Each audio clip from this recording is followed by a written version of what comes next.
Welcome, beautiful people. Welcome to our weekly meeting where we talk about anything to do with the mental health. In the last few weeks, we've been talking about different types that could affect people's mental health. Different factors. And we spoke about biological factors, environmental factors, psychological factor, social factors. And in today's topic, we're going to talk about medical condition. This can be anything like chronic illness, neurological disorders. So thank you so much for being here with us today, and welcome Ristra joining us. So Ristra, let me start with you. How your week been, and please also tell us what do you understand with medical condition. Well, my week so far, as every day, is challenging, but I made it. And I coped. That's good. So thank you for asking. And the types of disorders, as you mentioned, are neurological and some are chronic disorder. Yes, yes. So neurological order is anything to do with the nerve, anything that affects the nerves.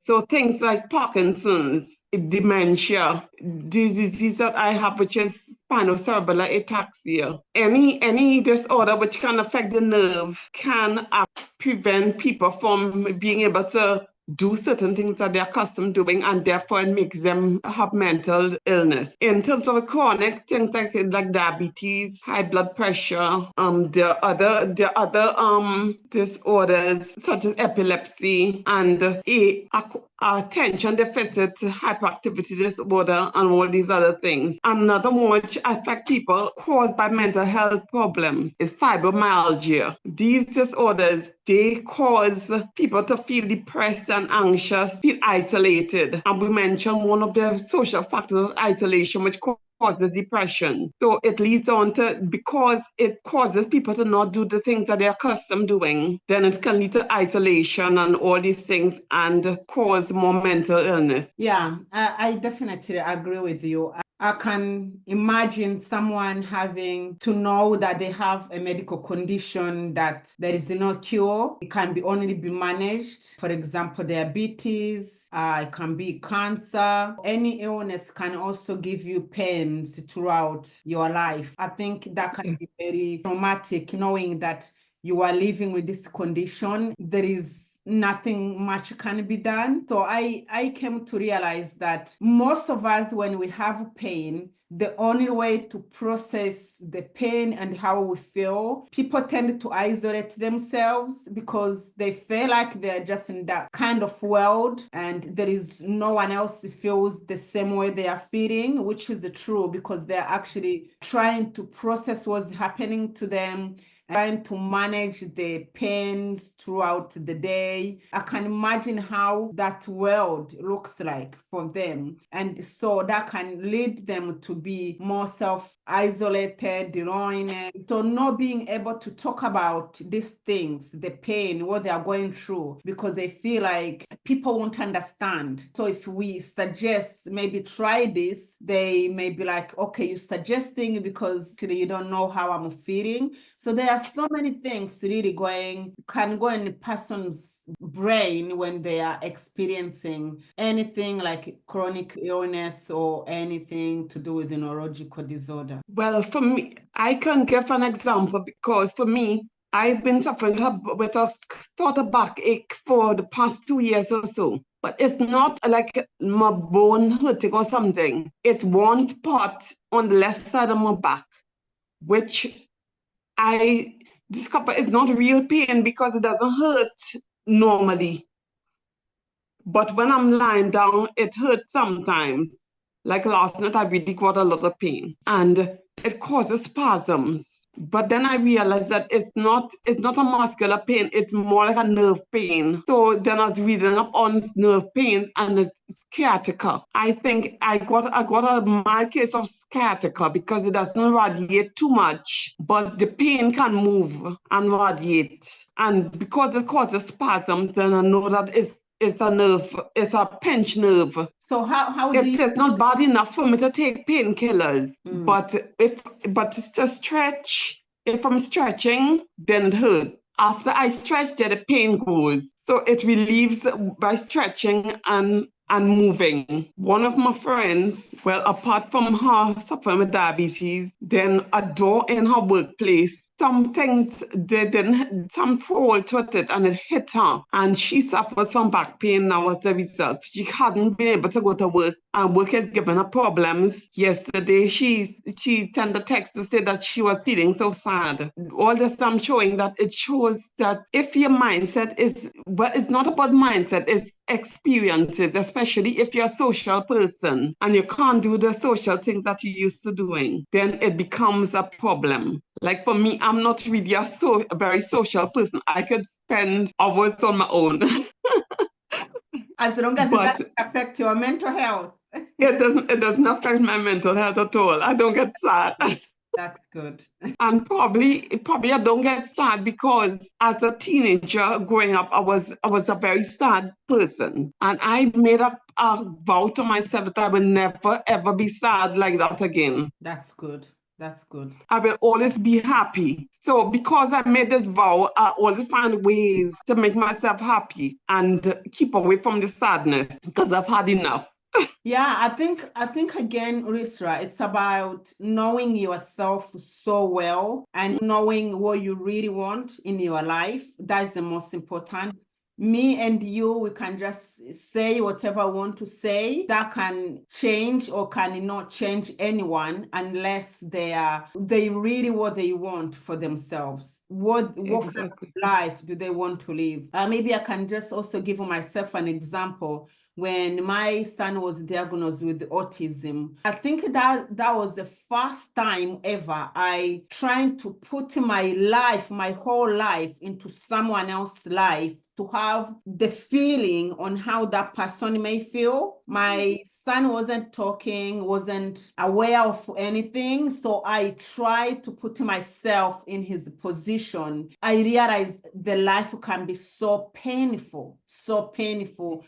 When you are there, you're seeing other people, they are able to do this, they're able to do that, and you're not able to do them. I remember saying to myself that I'm going to do everything possible in my power to make sure that my son will never continue living the life he was living.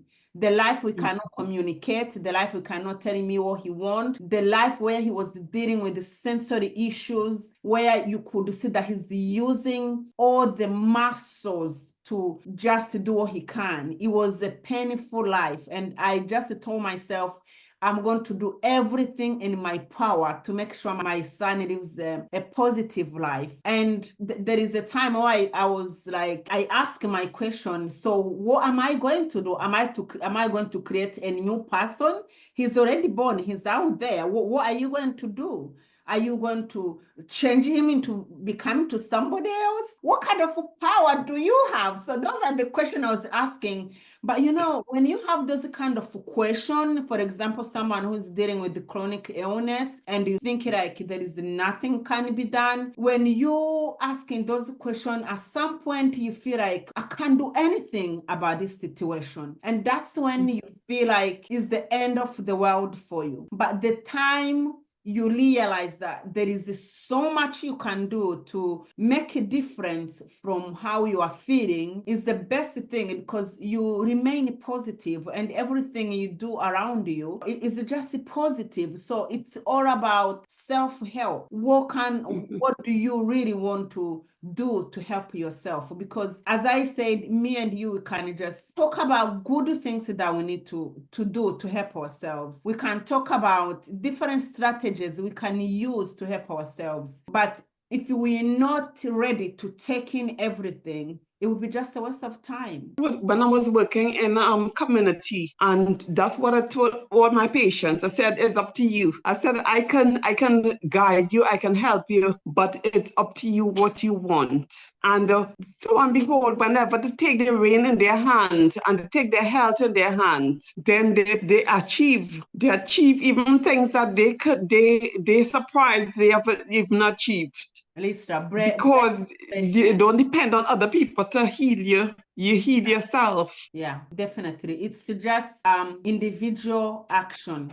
We can try to help people, as you said, the same as me. My patient, they really come very, very unwell. But once we have medicated them and they are able to have one-to-one and resonate with you, you just show them how they are very essential in healing. You know, although they are going through a lot, but you really educate them and show them how they want to take part in their healing. So in terms of people out there who probably you are not in a hospital, you are at home and you are dealing with anything, it can be brain injuries, it can be epilepsy, it can be diabetes, it can be chronic pain, you don't know even the cause of it. I just want to tell you that you have the power to change everything around you. The more we see things in a positive way, the more we are encouraged to do something positive. For example, we can start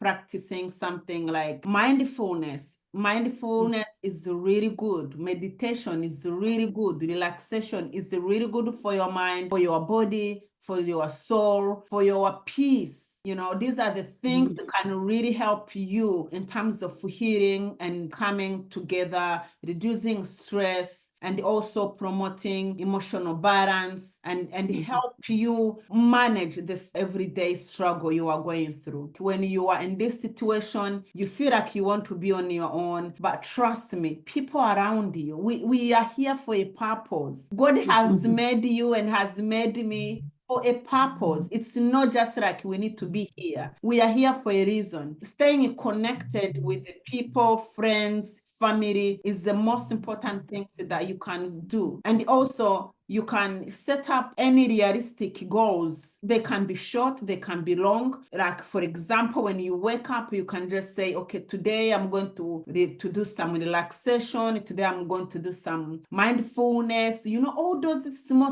therapy for yourself that makes you keep going. Those are the things that really can help you. Don't forget yourself. Keep loving yourself as you are. Keep embracing yourself as you are. Complain and blaming is not gonna get you anywhere. Either the blame are there or you in the middle right there. You're the one who need to change things for you. No one else will put hands in to change anything for you. Do you have anything to add, Risla? Right. And one thing that people overestimate, hobbies. If you like playing guitar or you like art, engage in those things because those things will be fun for you. They wouldn't be work. They'll be things that you enjoy doing. So do it. If you like going and talking to nature, if you like hiking, swimming, anything like that, just do it. Anything to connect with nature is relaxing and will help with the ground. So on that note, if you like this video, subscribe to our channel, like it, give your comments. We're always willing to accept comments, whether it be positive or negative.